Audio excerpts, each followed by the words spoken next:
लोकसभा चुनाव के परिणाम के बाद से ही भाजपा बैकफुट पर थी, तो वहीं कांग्रेस फ्रंट फुट से खेल रही थी। लेकिन हरियाणा विधानसभा चुनाव के परिणाम से मामला पूरी तरह से पलट गया। हरियाणा चुनाव परिणाम के बाद से ही कांग्रेस की टेंशन बढ़ती हुई नजर आ रही है। आपको बता दें कि इस साल नवंबर में महाराष्ट्र में चुनाव होने हैं। ऐसे में भाजपा राहुल गांधी को एक और झटका देने की तैयारी करती हुई नजर आ रही है। महाराष्ट्र में कांग्रेस, शरद पवार की एनसीपी और उद्धव ठाकरे की शिवसेना के बीच गठबंधन है। लोकसभा चुनाव के नतीजों के बाद महाविकास अघाड़ी गठबंधन का जोश हाई था, लेकिन हरियाणा के नतीजों ने उसके जोश को ठंडा कर दिया। सबसे अधिक टेंशन में तो कांग्रेस ही है। अब चुनाव से ठीक पहले एनडीए ने ऐसा दांव चला है जिसका जवाब ढूंढ पाना राहुल गांधी, शरद पवार और उद्धव ठाकरे के लिए मुश्किल होता हुआ नजर आ रहा है। आपको बता दें कि महाराष्ट्र कैबिनेट ने गुरुवार को ओबीसी के हित में एक बड़ा फैसला लिया। महाराष्ट्र सरकार केंद्र से ओबीसी में गैर क्रीमी लेयर के लिए आय सीमा मौजूदा 8 लाख से बढ़ाकर 15 लाख रुपए सालाना करने का अनुरोध करने का फैसला लिया है।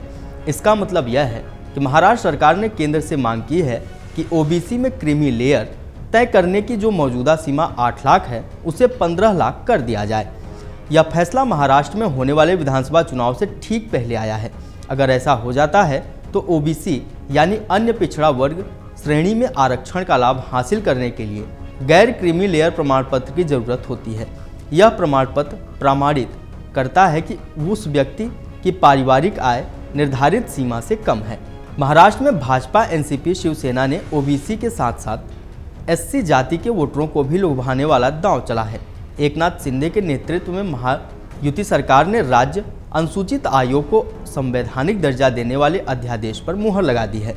इसे अगले विधानमंडल के सत्र में पेश किया जाएगा। महाराष्ट्र सरकार के इन दो फैसलों को चुनाव से पहले बड़ा कदम बताया जा रहा है। राजनीतिक जानकार इसे महाराष्ट्र में ओबीसी और एससी वोटर्स को लुभाने की कोशिश के तौर पर देख रहे हैं। राहुल गांधी भी ओबीसी और एससी वोटर्स को लुभाने की कोशिश में हैं। यही वजह है कि वह बार बार जाति जनगणना की बात कर रहे हैं। सरकारी बयान के अनुसार शिंदे कैबिनेट की बैठक में महाराष्ट्र राज्य अनुसूचित जाति आयोग को संवैधानिक दर्जा देने के लिए एक मसौदा अध्यादेश को भी मंजूरी दी गई है। यह अध्यादेश विधानमंडल के अगले सत्र में पेश किया जाएगा। इसमें कहा गया है कि महाराष्ट्र राज्य अनुसूचित जाति आयोग के लिए 27 पद स्वीकृत किए गए हैं। इतना ही नहीं, महाराष्ट्र के 7 प्रमुख जातियों और उपजातियों को केंद्रीय अन्य पिछड़ा वर्ग लिस्ट में शामिल करने के लिए शिंदे सरकार के प्रस्ताव पर बड़ा अपडेट सामने आया है। एनसीबीसी यानी राष्ट्रीय पिछड़ा वर्ग आयोग ने इन जातियों को केंद्रीय अन्य पिछड़ा वर्ग में शामिल करने की सिफारिश की है। इस पर पिछले 1 साल से काम चल रहा था। जिन जातियों को केंद्रीय ओबीसी लिस्ट में शामिल करने की सिफारिश की गई है वो जातियां उपजातियां हैं। महाराष्ट्र सरकार ने पिछले साल ही इसकी सिफारिश की थी। ये जातियां महाराष्ट्र में ओबीसी लिस्ट में शामिल हैं। इन्हें केंद्रीय ओबीसी लिस्ट में शामिल करने के लिए सरकार ने यह प्रस्ताव भेजा था। ऐसे में सबसे बड़ा सवाल यही है कि क्या महाराष्ट्र में चुनाव से पहले तोहफा मिल पाएगा। अगर चुनाव से पहले सरकार की मुहर लगती है तो इसका फायदा एनडीए को चुनाव में बम्पर मिल सकता है।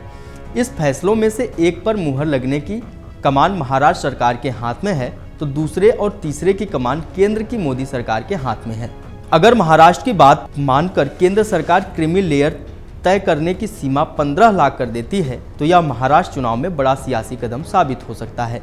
भले ही महाराष्ट्र सरकार के इस फैसले में वक्त लगे, लेकिन चुनाव से पहले एनडीए ने महाराष्ट्र के वोटरों के सामने अपनी मंशा स्पष्ट कर दी है।